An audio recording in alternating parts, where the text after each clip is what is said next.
ರೀ ನಮ್ಮೆಲ್ಲ ಫಾರ್ಮಿಂಗ್ ಮಂದಿಗೆ ಎಲ್ಲರೂ ಹೆಂಗದಿರಿ ಆರಾಮದಿರಿ ಅನ್ಕೊಂಡು ಎಲ್ಲರಿಗೂ ಫ್ರೆಂಡ್ಸ್ ಸೀಪ್ ಆ್ಯಂಡ್ ಗೋಟ್ ಫಾರ್ಮಿಗೆ ಸ್ವಾಗತ ಅಂತ ಹೇಳ್ತಾ ಇವತ್ತಿನ ವಿಡಿಯೋನ ಸ್ಟಾರ್ಟ್ ಮಾಡೋಣ ಬರ್ರಿ. ಈ ಕುರಿ ಸಾಕಾಣಿಕೆ ಒಳಗೆ ಮೇನ್ ಪಾಯಿಂಟ್ ಅಂತಂದ್ರೆ ಈ ಫೀಡ್ ಅಂದ್ರೆ ಕೈ ತಿಂಡಿ ಅಥವಾ ಈ ಕಾಳು ಏನಂತೀವಲ್ಲ ಇದು ನೋಡ್ರಿ, ಇದು ಭಾಳ ಅಂದ್ರೆ ಭಾಳ ಮುಖ್ಯ ಐತಿ ನೋಡ್ರಿ. ಯಾಕಂದ್ರೆ ನೀವು ಬೇಕಾದಷ್ಟು ಮೇವು ಕೊಡ್ರಿ ಅಥವಾ ನೀರು ಕೊಡ್ರಿ, ಆದ್ರೆ ಈ ಕೈ ತಿಂಡಿ ಅಥವಾ ಕಾಳು ಏನು ಹಾಕ್ತೀವಲ್ಲ ಇದೊಂದು ಸರಿಯಾಗಿ ಕೊಡ್ಲಿಕ್ಕಂತಂದ್ರೆ ಏನಾಗ್ತೈತಿ, ಮರಿ ಗ್ರೋತ್ ಬರಂಗಿಲ್ರಿ. ಆದ್ದರಿಂದ ನಾವು ಈ ಕಾಳಿಗೆ ಭಾಳ ಒತ್ತು ಕೊಡ್ಬೇಕ್ರಿ. ಟೈಮ್ ಟು ಟೈಮ್ ಸರಿಯಾಗಿ ಮೇಂಟೆನೆನ್ಸ್ ಮಾಡಿದ್ರೆ ಮರಿ ಒಳ್ಳೆ ಸೈಜ್ ಬರ್ತವೆ. ಇಲ್ಲಾಂದ್ರೆ ಮರಿ ಬೆಳವಣಿಗೆ ಏನಾಗ್ತೈತಿ, ಕುಂಠಿತ ಆಗಿ ಮರಿ ನಾವು ಅಂದ್ಕೊಂಡ ಟೈಮಿಗೆ ಬರಂಗಿಲ್ಲ.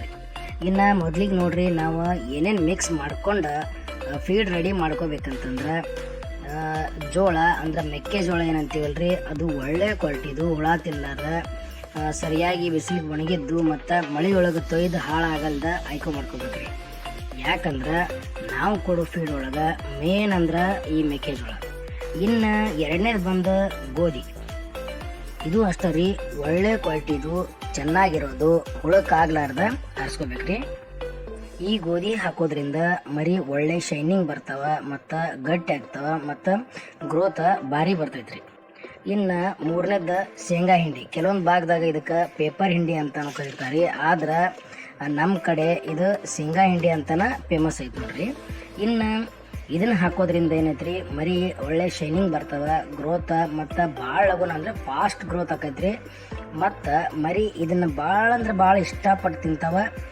ಇದ್ರೊಳಗೆ ಎಣ್ಣೆ ಅಂಶ ಇರೋದ್ರಿಂದ ಮರಿಗೆ ಭಾರಿ ಕೊಬ್ಬು ತಯಾರಾಗ್ತೈತಿ ಮತ್ತು ನಡೆದಾಗ ಗಟ್ಟಿ ಆಕೈತ್ರಿ. ಇನ್ನು ನೀವು ಇದ್ರೊಳಗೆ ನಿಮಗೆ ಬೇಕಂತಂದ್ರೆ ಮಿನರಲ್ ಮಿಕ್ಸರ್ ಕೂಡ ಆ್ಯಡ್ ಮಾಡ್ಕೋಬೋದ್ರಿ, ಅದು ನಿಮಗೆ ಬಿಟ್ಟಿದ್ದು. ಯಾಕಂತಂದ್ರೆ ಒಂದು ಒಳ್ಳೆ ಫೀಡ್ ಒಳಗೆ ಇವಷ್ಟು ಇದ್ರೆ ಮರಿ ಭಾರಿ ಗ್ರೋತ್ ಬರ್ತಾವ್ರಿ. ಯಾಕಂದ್ರೆ ಇದನ್ನು ನಾವು ಟ್ರೈ ಮಾಡಿವಿ ಮತ್ತು ಪ್ರೆಸೆಂಟಾಗಿ ಇದನ್ನು ನಾವು ಹಾಕ್ಲಕತ್ತೀವಿ ಕೂಡ ರೀ.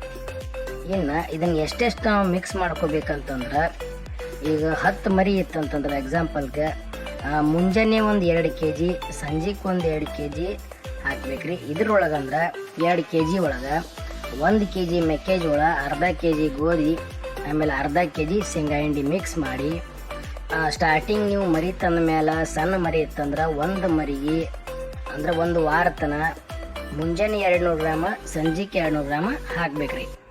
ಇನ್ನು ಒಂದು ವಾರ ಆದಮೇಲೆ ಏನೈತಲ್ಲ ಮರಿ ಉಚ್ಕೋಲಿಲ್ಲ, ನೀವು ಹಾಕಿದ್ದೆಲ್ಲ ತಿಂದು ಖಾಲಿ ಮಾಡತ್ತಂದ್ರೆ 100 ಗ್ರಾಮ್ ಹೆಚ್ಚಿಗೆ ಮಾಡಿರಿ.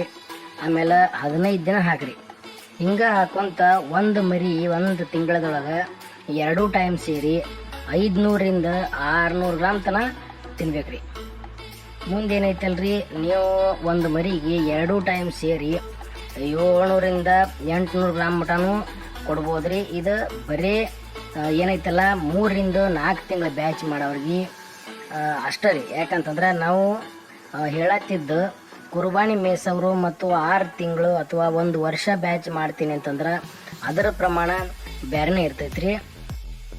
ಅದರ ಬಗ್ಗೆ ನಿಮಗೆ ವಿಡಿಯೋ ಬೇಕಾಗಿತ್ತಂತಂದ್ರೆ ಕಮೆಂಟ್ ಮಾಡಿರಿ, ಆದಷ್ಟು ಜಲ್ದಿ ಅದರ ಬಗ್ಗೆನೂ ಒಂದು ವಿಡಿಯೋ ಮಾಡೋಣ.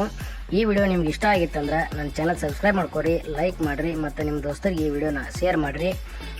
ಈ ವಿಡಿಯೋ ಇಲ್ಲಿಗೆ ಮುಗಿಸೋಣ್ರಿ. ಮುಂದಿನ ವಿಡಿಯೋದೊಳಗೆ ಮತ್ತಷ್ಟು ಮಾಹಿತಿ ತೊಗೊಂಡು ನಿಮ್ಮ ಮುಂದೆ ಬರ್ತೀನಿ ರೀ. ನಮಸ್ಕಾರ.